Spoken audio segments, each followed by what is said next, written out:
Hey, do you ever get the sense that we're being followed? You know, sort of. I don't know, I get this weird sensation, man, that something's not right. Oh my gosh, what is that, dude? Oh my gosh! Oh!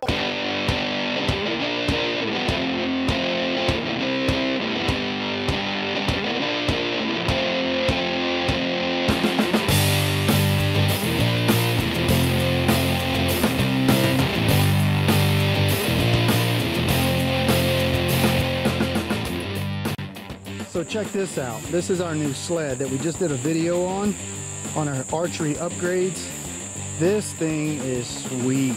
Let me tell you, man. See this plot right here? This is our hollow plot, and our bow stand is right over there, as you can see. It's about 80 yards right there. You can see our soybeans and our peas. Man, the does have been coming out like crazy this week with their fawns, killing those soybeans and the peas, but we just haven't seen any shootable bucks. And the hogs have been coming out as well. So but this food plot is all planted nice and smooth back here, and we're hooking this bad boy up and taking him back to camp.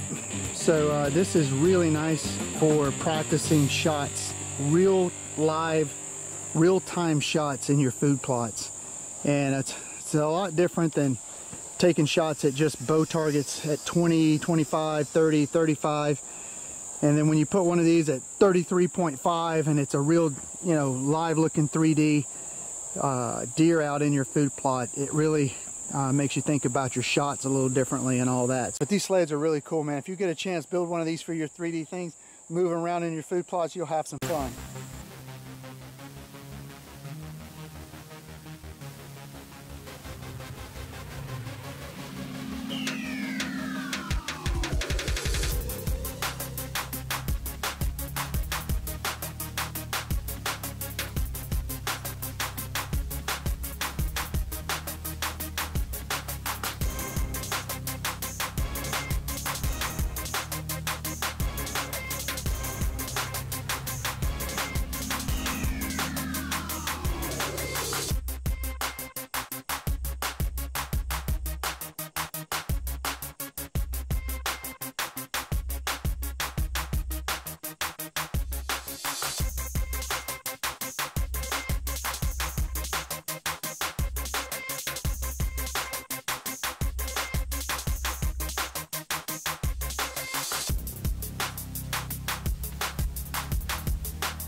Well guys, that was a colossal fail. I've been waiting for hogs to come out all morning. I've been hearing them over to my left. They've been squealing and fighting in these woods right over here. And then they finally walk out right here to the feeder. And I didn't take a shot because I was waiting on the big one on the back side of the feeder to come around. I didn't want my arrow to hit the post on the feeder. So I waited and waited. And then one of the little babies on the far end got spooked and took off running and scared the whole pack away. I don't think it was anything I did because I was standing completely still and quiet and they just bolted. But man, that's too bad. I've been waiting all morning for those things to come out and didn't get a shot. I should have just taken one of those smaller ones in the middle or in the front. But anyway, you can see I'm just tucked in up here in my stand, and it's just a tower stand that you can bow hunt out of. And I've got pine trees right here that kind of shield me from hogs over. I've heard hogs over this way this morning too. Then I've just got a post here on this tower stand that I hang my bow on. But you can see my little seat and stuff here. But I got a little bit of cover and stuff up here, and got some pine trees hiding me and stuff. But man, that just totally stinks. Hey, that's why they call it hunting. I'll be back tonight. Tomorrow morning we'll see what happens. So I wanted to show you guys the damage that hogs do to peanut crops.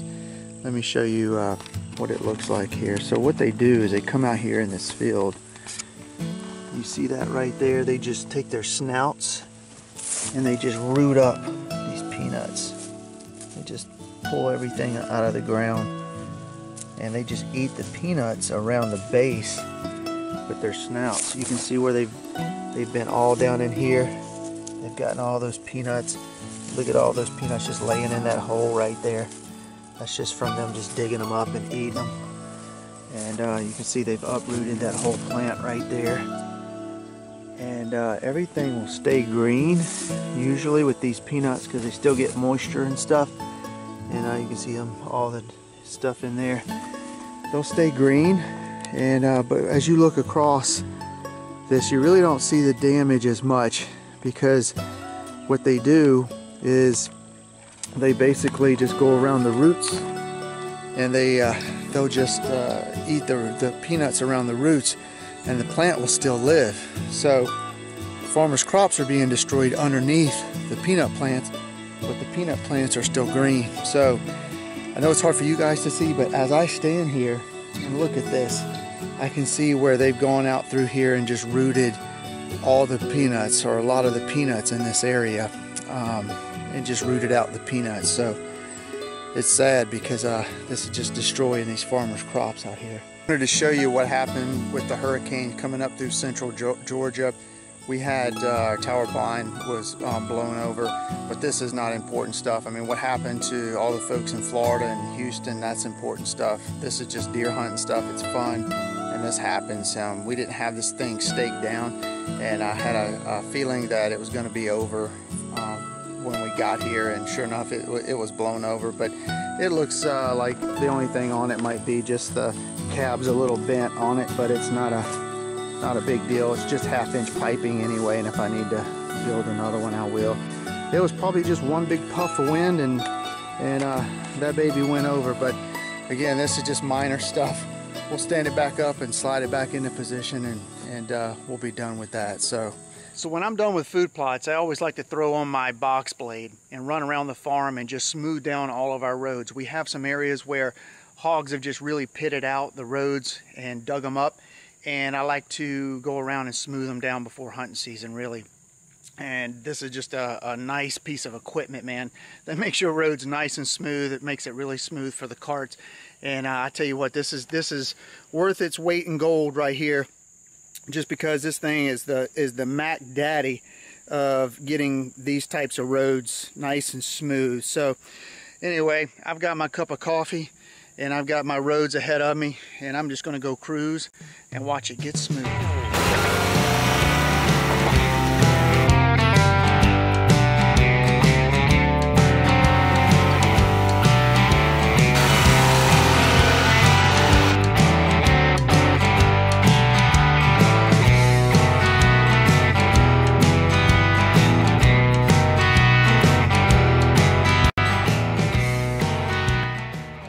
My son has talked me into going back in these woods, and it's called Chiggerville. Now I'm going to get covered in chiggers, but I'm going to do it for him because he wants to go place this trail camera on a tree back here. So pray for me.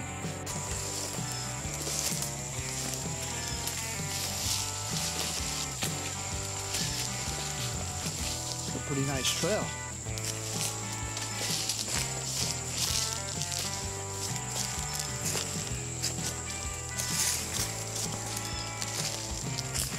This is definitely Chiggerville. Oh yeah, look at these hardwoods, how they open up back in here.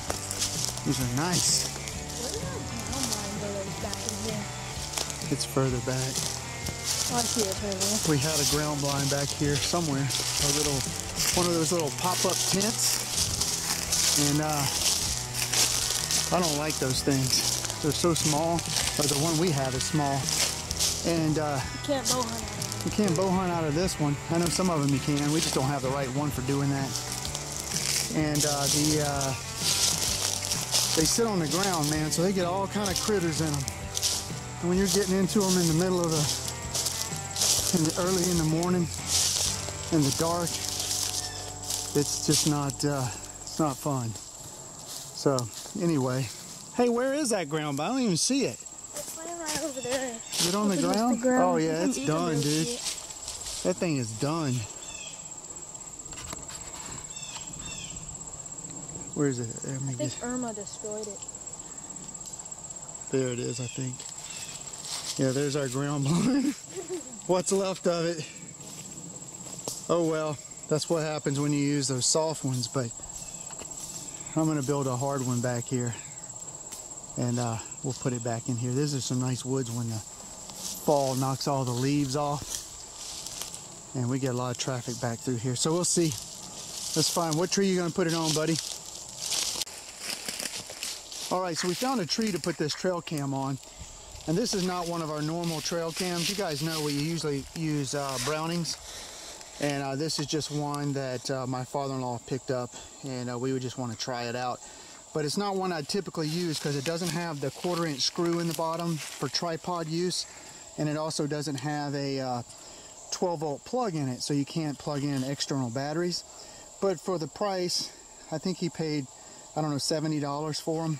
And for the price, for just a scouting camera, we're just putting it in this area right here just to see if we can pick up anything. It does take actually pretty decent pictures. It's a wild game camera. So anyway, talk about placement a little bit. If you notice, the sun is right up there, and the sun came up and it goes over and sets in the west, right over in that direction. So we're pointing our camera this way, because if we go that way and then point back this way, we get a bunch of glare on the lens. So we always try to place these things away from the rising and setting sun to capture the best pictures. So this is a nice open area back in here. We should be able to capture some movement back in here. That's a real thick edge right there between the field and these hardwoods, and then it just opens up, as you can see, back in here. So you got it all set up? Yeah, all I need to do is just want to turn it on. Looks good. Yeah, turn it on and we'll rock and roll. All right, so we're coming out of a trail right here. It's really pretty worn down deer trail. I'm coming out of these woods. Wow, it's a nice little trail. Comes right out into the peanut fields. Bunch of tracks everywhere. You can see all the tracks where they've just come out here and then they tear into these peanuts. So should be a good spot.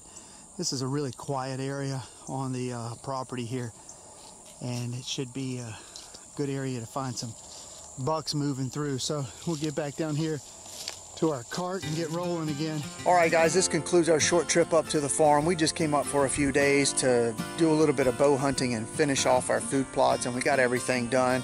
Got my seed spread out, got it covered, so now I'm just praying for rain. You know what that feeling's like. And then we saw some nice does with fawns in there in our soybean and pea plots. Obviously didn't take any of those and saw no big boys, so it is what it is, and we'll come back and try to pull out those big boys in the rut with our food plots and stuff. So that's usually when we do the best, is in the rut mid-November. So may come back up in October, so stay tuned. Also, you saw me miss the opportunities at the feeder with the hogs, and still regretting not taking one of those. Waiting on the big mama was a big mistake. So anyway, it is what it is. I heard some more hogs this morning right across from that stand, and they would never come out into the plot, so I couldn't get a shot. So anyway, guys, thanks for watching this short video. Just wanted to keep you guys in tune with what we're doing here, and I appreciate you watching. So stay tuned. We got more coming, more projects on the way. So we look forward to seeing you at our next video. Later.